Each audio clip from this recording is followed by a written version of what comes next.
Hey there. While I am one to play a lot of games, I am not one to dabble too much into literature. Most references that some people may make to known writers are lost upon me. I do, of course, touch the occasional manga, but that's because most of the heavy lifting is done by the art. Color me surprised, because the game I'm about to talk about is more so like a book than any other game that I've played. Of course, excepting the few times when I played those Choose Your Own Adventure interactive books. This game lives in my head rent-free and comes back to me as an itch that I need to scratch. The game that I'm talking about is Cultist Simulator, an indie game on Steam that has a very specific cult following. It's been out since 2018, but has received numerous updates and DLCs. It's a card game mixed in with a roguelike, and I think it's more of a puzzle game than anything. The wood grows around the walls of the mansus. As any student of the histories knows, the mansus has no walls. Explore, take risks. You won't always know what to do next, keep experimenting, and you'll master it. It's increasingly apparent from the very beginning that this game is unconventional. And not only unconventional, as I've not seen anything like it before the time that it was released back in 2018, but it relies heavily on experimentation, trial and error, failing and restarting. The game functions would lead you to create the story of your own character inside your mind, just like a book would. In reality, the metagame element of figuring out how the universe you're thrust into works is the real kicker, if you ask me. Repeated runs construct this intricate universe around you and give you a sense of accomplishment whenever your deductions turn out to be true. This greater image that gets painted inside your mind also sits at the crux of the gameplay, since figuring out the lore also figures out the rules to follow. My initial want was to present to you this lore without unraveling it, in such a way that if you were interested, you would be able to play the game and discover its unique atmosphere even after watching this video. I realize it would make my ideas sound hollow, just like that time in school whenever you'd have to make a 10-minute presentation about something you didn't know, and you'd wander aimlessly around the subject. As a result, I urge you to give the game 30 minutes to an hour of your time before watching the rest. After all, disclosing the lore might ruin the game's surprises. Starting the game off on the default settings will introduce you into the world as the aspirant. This start aligns you with an equal potential to do anything, to spread in the nearby world as moss would cover the ground. It also serves as an intuitive tutorial for the game, giving you some time to familiarize yourself with the UI and the card sorting mechanic. Reading the flavor text of the cards is essential to elevating the experience. You start off working as a janitor in a hospital. Dragging the workplace to the work tile means that you're now going to work. This is the main mechanic of the game. Cards are subjects. They represent anything from resources to places to people and to principles, which we will soon discover. The tiles, on the other hand, are verbs or actions. You can go to work if you have a workplace. Putting your body to work, for example, means doing a physical work, such as moving sacks of sand on a construction site. It emulates life in a way. Doing backbreaking work will exhaust your stamina, but will also fill you with vitality. After all, physical training promotes muscle development. It is on this start that an old dying man in the hospital leaves you with a package of goods which will get you started on your journey. Upon inspection, the package may reveal a chance for you to understand the secrets of this world or gain incredible power. This hook will drive your character in through relentlessness and will lead you to discover the world around you. Who wouldn't be driven by the opportunity to know everything or to make everyone bow under their strength? Among your pursuit of knowledge or power, you will discover the Explore tile.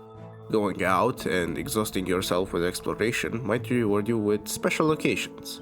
This allows us to take a look at the world and the time frame of the game. The originating location of your endeavors is not ever specified. The character that you control will aptly explore a place called the city. That being said, the theme of the game greatly inspires into me the feel of Gothic Europe. Maybe we're pacing around the Victorian era, maybe even later into the late 19th or early 20th century. My discoveries in a later playthrough confirmed my suspicions to be correct. The use of steamships and trains is widespread within this universe. It's also a time of bureaucracy where newspapers and the printing press are widely available. Not only that, but I seem to recall the mention of an old pistol being available in the game, suggesting a time before the World Wars. As for the city, it's hard for me not to infer it is London, or close to London. The first locations that are outside the city do mention the need to cross a body of water. And going even further than that, there are mentions of the lands beyond the woods, suggesting mountainous areas covered in deep forests, such as Transylvania. Now we know where we are, but how does this affect us?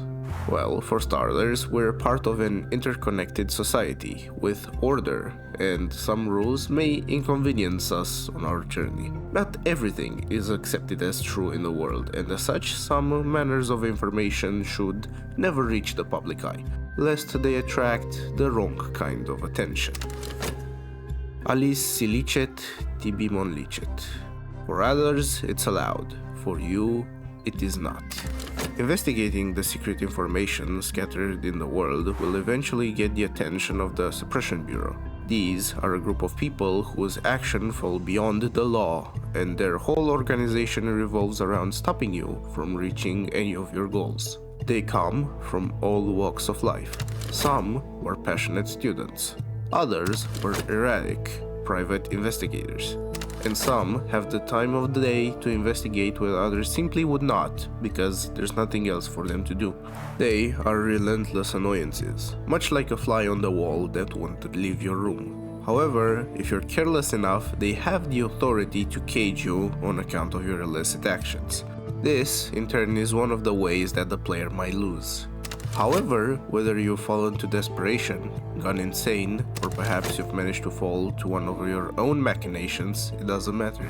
The red string of fate binds all of your actions together, making it very apparent that your first real goal is to understand the principles of the world. The aspirant may fall into despair, but his words hinted at something greater, and the physician that had to inspect his body will inevitably catch on to the aspirant's messages. This in turn gives you time to further understand the principles of the world.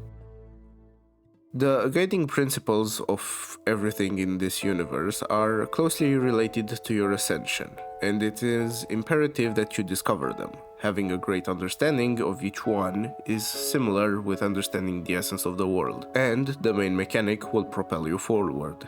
We will start with the one that you are most likely to meet at first.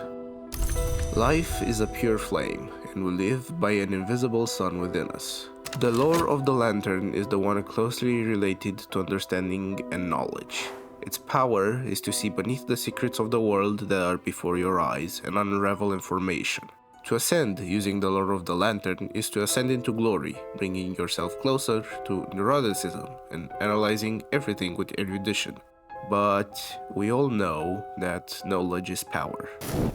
Fire, I once read, is the winter that warms and the spring that consumes. The lore of the Forge is closely related to change and transformation, through equivalent exchange, through destruction and creation.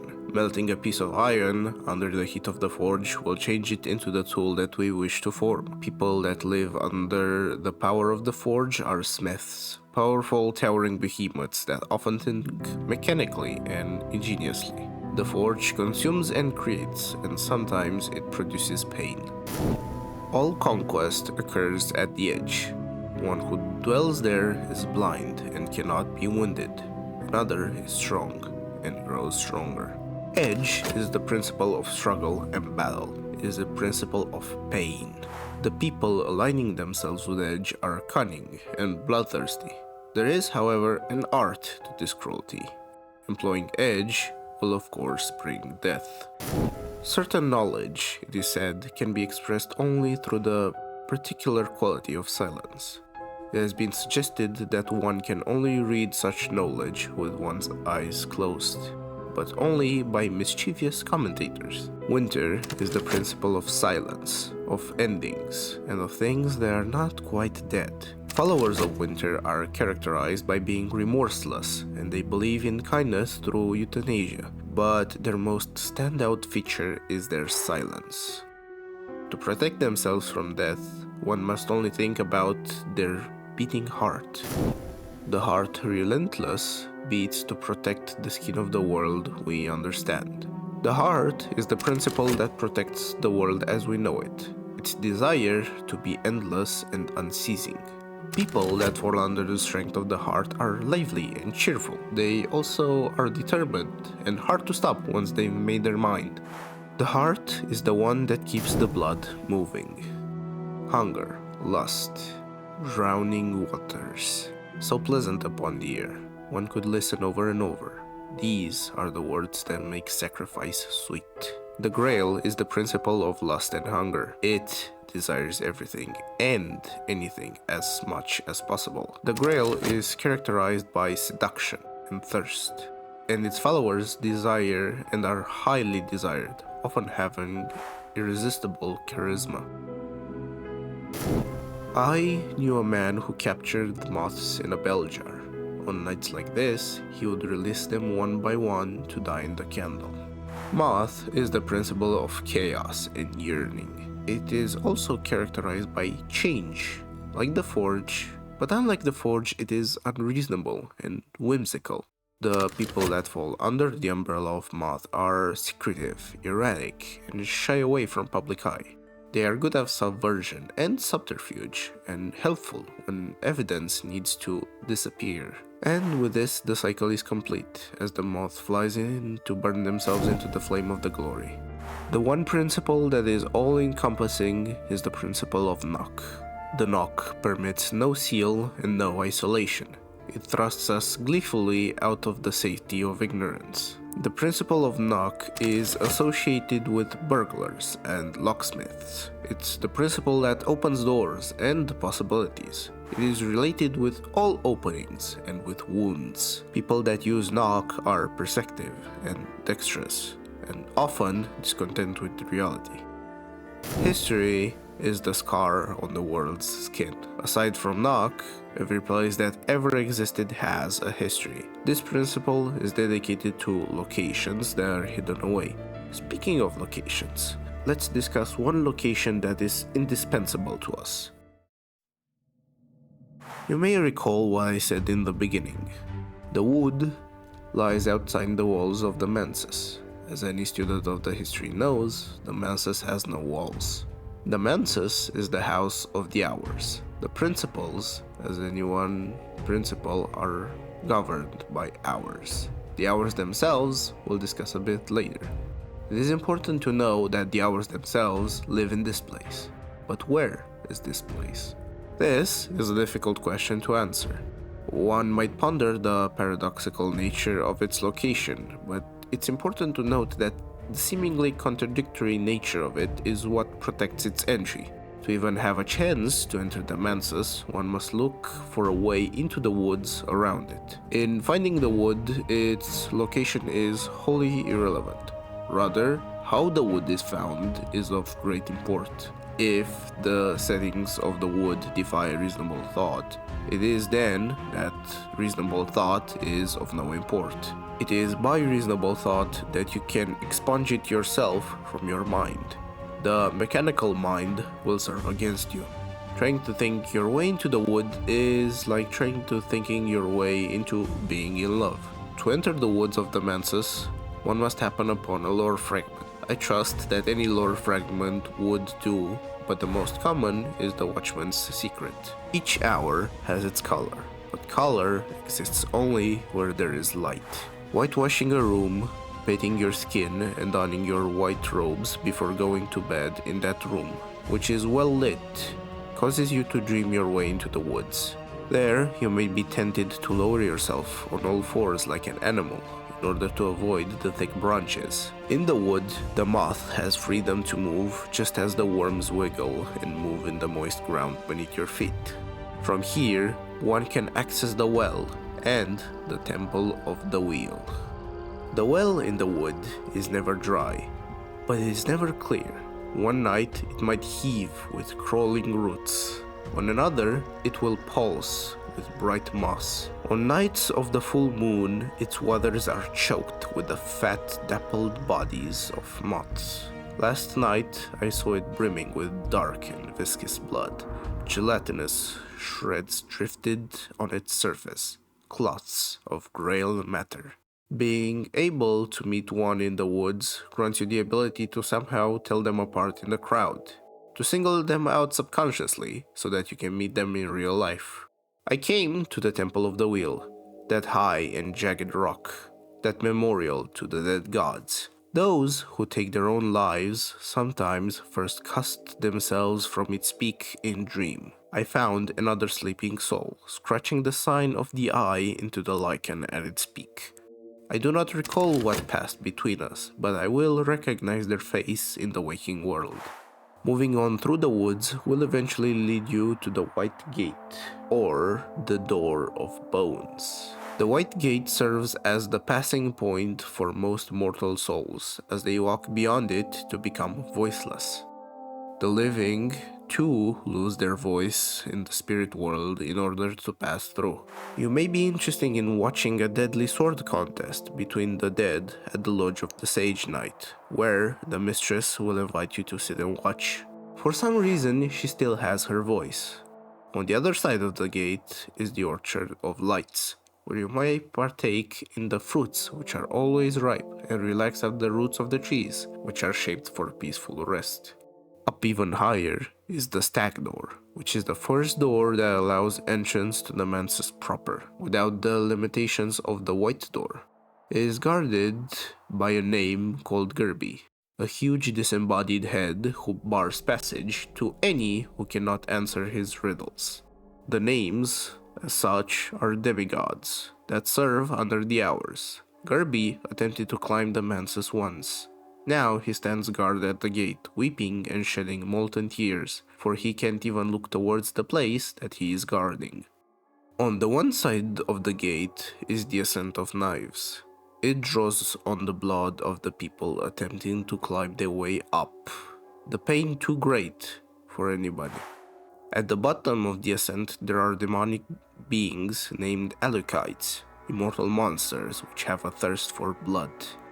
On the other side, there is the Painted River, where the painted captain sails on her painted ship. The Painted River runs from a great chamber near the White Door, far through the mansus. To its far edge, it enters a painted delta of far cloud. I voyaged half its length last night with a stern-ridden captain beneath a rust-red sail. As the clouds rose before us, the sailors raised a yearning shanty, and close-hauled the sails to best use the painted world. And, all the while, the captain and I discoursed on the secrets of the House of the Sun. Passing through the Stag Gate by answering Gerby's riddle means that you are now officially in the know. The know are the group of people who gained access to the mansus proper, and as such are able to climb even higher, aided by their well of knowledge. In my dreams, I found the way to the Spider's Door, sometimes called the Bloody Gate, or, more informally, the Wrong Door. The thirst of the Spider's Door is second only to that of the Grail, or perhaps it's even the same thing. I passed it last night, but I penetrated no further into the mansus. I spent an hour last night in a dream of its gullet, and in this morning I am rife with avid appetites. As such, the Spider's Door requires a sacrifice of flesh and blood. Consuming your own health at this stage is no longer possible. Instead, it's to your benefit to offer to the Spider's Door a prisoner of yours. One that once had conflicting interests to yours, now a resource in the palm of your hand, they fight weakly against their fate. From the Spider Door, you can choose to venture into the Malleary, the house of the Forge of Days, from whose fires one does not emerge unchanged. There, you can experience the heat of the forge and come out a different person. The forge's light fell upon me, and my heart boiled. When I woke, my blood burned within me, so that I had to shed it in a cup before it overwhelmed me, and lo, 10 drops of it were not blood, exactly, unless it were the blood of the sun. Perhaps I found the cup, and the blood is not mine, the Forge Seer's memory. On the other hand of the spider's door, there is the Concursum. Last night, I came to the Concursum, the crossroads of the mansus, which has been called the Chamber of Ways. From here, the hours may pass to any place in the mansus. Here, the horned axe spoke to me in her voice that is older than any living thing, and she said, "There is a door that will open for a little while. This is its time, and here is another division." The furthest we could currently go would be the Peacock Door. The Peacock Door, proud and shining amethyst, its glow tinting the snow-pale shapes of the glass garden. This is the highest point where mortals may penetrate the mansus. No cracks mark its surface. This is not a door that opens, although it is said it may bleed light. From here, provided you have the right tools, you may witness some of the light from the glory, if the circumstances allow. The Church of the Grail is nearby, and within its crimson walls you may partake in its pleasures. There is one more location. I dreamt last night of the Worm Museum. The hours have said words about it, and warnings before it, but they have left it open to mortal adepts who can prove themselves by reaching it. Perhaps they hope to inspire revulsion against the things that bred in the corpse of the sun. Those things are here still, always dying, never dead. They came from nowhere, the warnings say, and if they complete their work, the mansus will be nowhere one day. Nowhere is lit by lamps of black nephrite. In nowhere we can hear the voices prophesizing. In nowhere it is very cold, but it is always possible to be deader. Nowhere is a dimension beyond and below the mansus and the glory, where the dead drift ever downwards. The 6 dead gods are said to reside there, and the gods from nowhere are said to have come from here. The nature of nowhere is ambiguous. While its name implies the void, nowhere has enough of a physical form that it is lit by lamps of black nephrite. Dead hours are banished to nowhere, but it is thought that there are ways they could escape, perhaps with the help of the Elegiast, who can recall what he remembers back to the mansus. He remembers when the world forgets, and he will commemorate the passing life of the dead hours.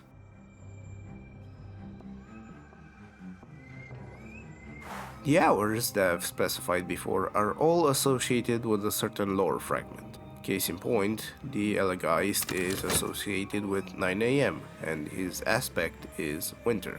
If the long are undying pilgrims who serve the names, and the names are demigods, then the hours that the names serve are truly immortal gods. They in turn are separated by their origin. The gods from flesh are hours that were once names, and before they belonged to the long as well. And before that, they were people that wished to ascend inside the mansus towards the glory. The glory lies beyond the tricuspid gate, which leads to the summit of the mansus. There, where the glory's light shines the brightest, the hours parlay, and the greatest secrets of the world are curated. One can achieve enlightenment or immortality. The gods from glory originate from the glory. Some appeared from the very beginning. Some appeared after a great struggle within the mansus. The gods from stone were here first, and they relate to the beginning of mankind. Only the horned axe remains from the gods of stone. Most of them fell into nothing to give way to the other hours. The other hours came into existence as a result of the fight that ended in the demise of the gods from stone, and quite a few of them are gods from flesh.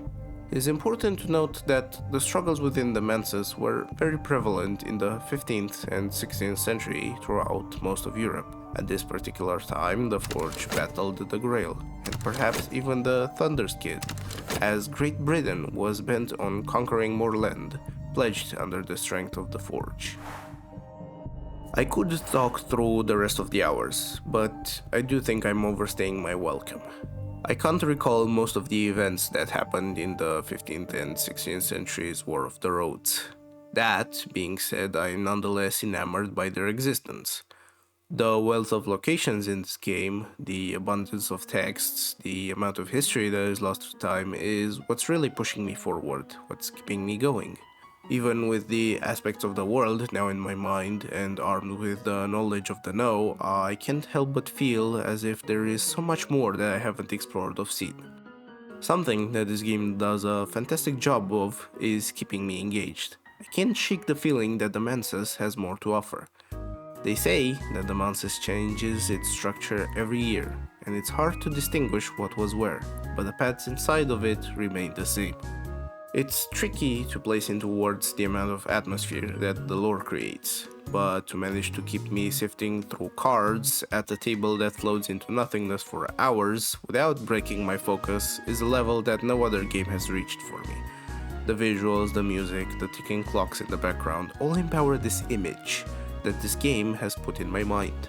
This is why I initially compared this game to a book. The gameplay gets me into a state of flow, but it's only subservient to the power of my imagination.